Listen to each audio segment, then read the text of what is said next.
Au nom du Père et du Fils et du Saint-Esprit, ainsi soit-il. Notre Père qui êtes aux cieux, que votre nom soit sanctifié, que votre règne arrive, que votre volonté soit faite sur la terre comme au ciel. Donnez-nous aujourd'hui notre pain de chaque jour. Pardonnez-nous nos offenses, comme nous pardonnons à ceux qui nous ont offensés. Et ne nous laissez pas succomber à la tentation, mais délivrez-nous du mal, ainsi soit-il. Saint Pédis, au nom du Père et du Fils et du Saint-Esprit, ainsi soit-il. Alors, nous passons à l'étude d'une autre encyclique. Enfin, tout au moins, nous allons la commencer. Qui s'appelle Acerbonimis. Acerbonimis, c'est les premiers mots de l'encyclique qui veut dire « c'est dans un temps bien cruel ». Acerbonimis. Et les premiers mots, c'est dans un temps bien cruel. C'est une lettre encyclique sur l'enseignement de la doctrine chrétienne. Elle est du 15 avril 1905.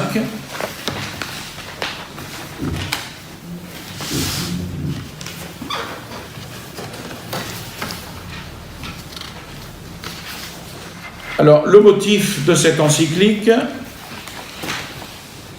Saint Pédis commence par affirmer que Dieu a bien voulu l'élever à cette fonction suprême, à cette fonction de suprême pasteur, en un temps cruel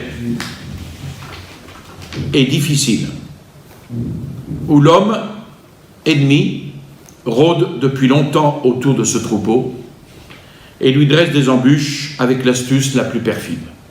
Donc il prend conscience qu'il a été élu à une époque difficile, cruelle. Quiconque brûle encore du zèle de la gloire de Dieu va rechercher les causes de cette crise religieuse et va s'employer à défendre, à restaurer sur terre le règne de Dieu. Instaurare omnia in Christo. C'est tout son programme. Restaurer sur cette terre, instaurer sur cette terre le règne de Dieu. Saint Pédis ne nie pas les autres causes, mais il range de préférence parmi les causes l'ignorance des choses divines, chose qui est tout à fait valable aujourd'hui. L'ignorance des choses divines, même parmi les catholiques. Et c'est pour lui la principale cause, l'ignorance des choses divines. C'est la principale cause de la dépression actuelle. C'est la principale cause de la débilité des âmes et la principale cause des maux très graves qui s'ensuivent. Et un tel sentiment d'ailleurs s'accorde pleinement avec le prophète Osée au chapitre 4. Et la science de Dieu n'est plus sur la terre.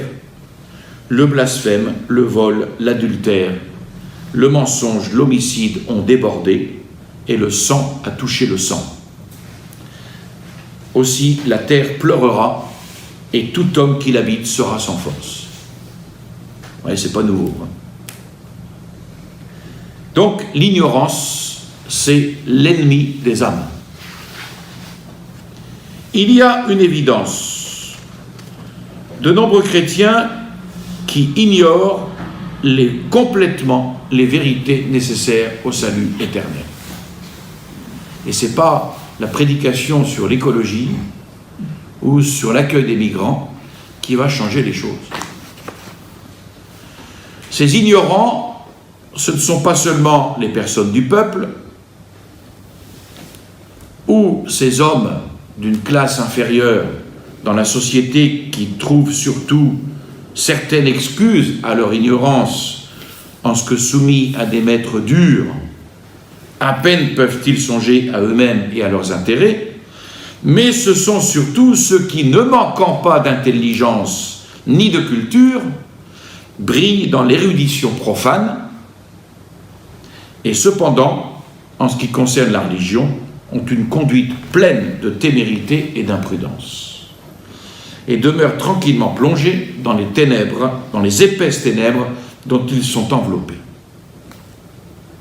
alors ils vont briller dans l'étude sur la culture des oursins dans les crues du Mississippi, hein, mais sur la religion catholique, rien.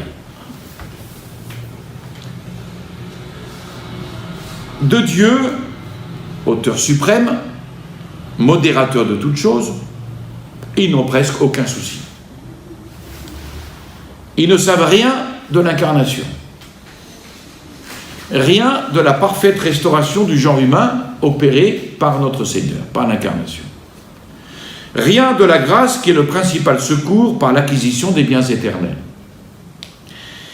Ils ne savent rien de l'auguste sacrifice, rien des sacrements par lesquels nous obtenons et nous conservons la grâce. Ils ne se préoccupent ni de la malice, ni de la turpitude du péché. Dès lors, évidemment, nul souci de l'éviter et de l'abandonner. C'est donc avec raison que Benoît XIV avait écrit « Nous affirmons qu'une grande partie de ceux qui sont condamnés aux supplices éternels subissent ce châtiment sans fin à cause de leur ignorance des mystères qu'il est nécessaire de savoir et de croire pour être placés parmi les élus. » Donc, il insiste, hein, vous voyez, lourdement et avec raison sur l'ignorance comme étant la plaie de notre siècle. Alors, face à une telle ignorance, pourquoi s'étonner de la croissance de la corruption des mœurs, de la croissance de la dépravation, non pas parmi les nations barbares, mais dans les États mêmes qui portent le nom de chrétiens? Pourquoi s'étonner? Il n'y a rien d'étonnant. À la base de la sainteté, à la base de la modestie qui réfrène les passions, saint Paul plaçait la science des choses divines. La science des choses divines est à la base de la sainteté, est à la base de la modestie qui réfrène les passions. C'est pourquoi, frères, disait saint Paul, faites en sorte de marcher avec précaution, non point comme des insensés, mais comme des sages.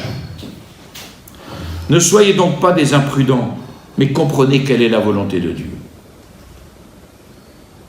En effet, la volonté de l'homme conserve à peine quelque chose de cet amour, de l'honnêteté, de la justice déposée par lui, déposée par Dieu, déposée en lui par Dieu, son Créateur, et qui l'entraîne vers le bien. Et dépravée par la corruption originelle, et comme oublieuse de Dieu, son Créateur, elle tourne ses aspirations alors vers l'amour de la vanité, vers la recherche du mensonge. Et cette volonté, égarée, aveuglée par ses mauvais penchants, elle a besoin d'un guide. Elle a besoin d'un guide qui lui montre la route, qui la fasse rentrer dans les sentiers de la justice, qu'elle a malheureusement déserté. La nature donne ce guide, et c'est l'esprit même, c'est la raison. Mais s'il manque de sa véritable lumière, qui est la connaissance des choses divines, il arrivera ceci, qu'un aveugle conduira un aveugle, et que tous deux tomberont dans le fossé. Et le saint roi David louait le Seigneur d'avoir déposé dans l'esprit de l'homme la lumière de la vérité. La lumière de votre visage, Seigneur, a été empreinte sur nous. Psaume 6, verset 7. Et quels sont les effets de ce don de lumière? Il le dit quand il ajoute « Vous m'avez mis la joie du cœur. » Pardon. Vous m'avez mis la joie au cœur. Cette joie qui dilate notre cœur. Cette joie qui nous fait courir dans la voie des divins commandements. Alors, quelle est cette sagesse chrétienne? Sagesse chrétienne et dignité humaine. La doctrine chrétienne nous manifeste Dieu, nous manifeste ses infinies perfections. C'est le commencement du catéchisme. On étudie d'abord Dieu, son existence, ses attributs. bien plus profondément que ne le permettent les forces de la nature. Comment? Eh bien, elle nous ordonne d'honorer Dieu par le devoir de la foi, qui relève de l'esprit, parce que la foi est une adhésion de l'intelligence à la vérité révélée. Elle nous ordonne d'honorer Dieu par le devoir de l'espérance, qui se rapporte à la volonté. Et elle nous ordonne d'honorer Dieu par le devoir de la charité, qui est la vertu du cœur.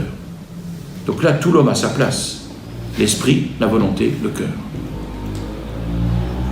Et ainsi, elle soumet l'homme tout entier à son suprême créateur et maître. Donc comment soumettre notre être à Dieu? Par la foi, l'espérance et la charité, puisque là, toutes nos facultés naturelles sont enrichies et nous donnent la force de nous élever vers Dieu. Tout notre être est soumis à Dieu.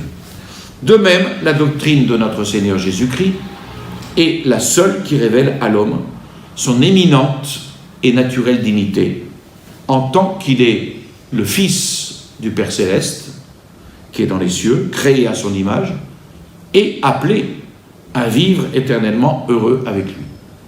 Ici, on a la véritable notion de la dignité de l'homme. La dignité de l'homme dont on parle aujourd'hui, dont on se gargarise aujourd'hui, n'a plus du tout ce sens qui est donné ici chez Saint-Pédis. Mais de cette dignité et de la connaissance qu'il nous en donne, le Christ conclut que les hommes doivent s'aimer les uns les autres comme des frères et doivent vivre ici-bas ainsi qu'il convient à des enfants de lumière. Et puis il leur donne également de jeter en Dieu toute notre sollicitude, car lui seul prend soin de nous, de donner aux pauvres, de faire du bien à ceux qui nous haïssent, de préférer les intérêts éternels de l'âme aux biens passagers de ce temps. Et puis, c'est l'enseignement de Jésus-Christ qui conseille et qui prescrit sa superbe humilité, source de la vraie gloire. Cette doctrine de Jésus-Christ nous enseigne aussi la sagesse de l'esprit, qui nous garde de la prudence de la chair, la prudence charnelle. Cette doctrine de Jésus-Christ nous enseigne la justice, qui nous fait rendre à chacun ce qui lui est dû. Cette doctrine de Jésus-Christ nous enseigne la force qui nous dispose à tout souffrir et d'un cœur magnanime pour Dieu et en vue du bonheur éternel. Et elle nous enseigne la tempérance qui nous porte à aimer la pauvreté pour le règne de Dieu et plus encore à nous glorifier dans la croix en méprisant l'ignominie. Il reste donc que, et nous terminons aujourd'hui avec cela, il nous reste que la sagesse chrétienne donne non seulement à notre esprit la lumière qui permet d'atteindre la vérité, mais encore à la volonté l'ardeur qui l'élève vers Dieu, qui l'unit à lui par l'exercice de la vertu. D'où la nécessité de la formation religieuse. Ça, nous verrons cela la prochaine fois.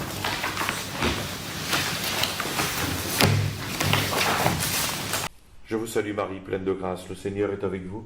Vous êtes bénie entre toutes les femmes, et Jésus, le fruit de vos entrailles, est béni. Sainte Marie, Mère de Dieu, priez pour nous pauvres pécheurs, maintenant et à l'heure de notre mort, ainsi soit-il. Au nom du Père et du Fils et du Saint-Esprit, ainsi soit-il.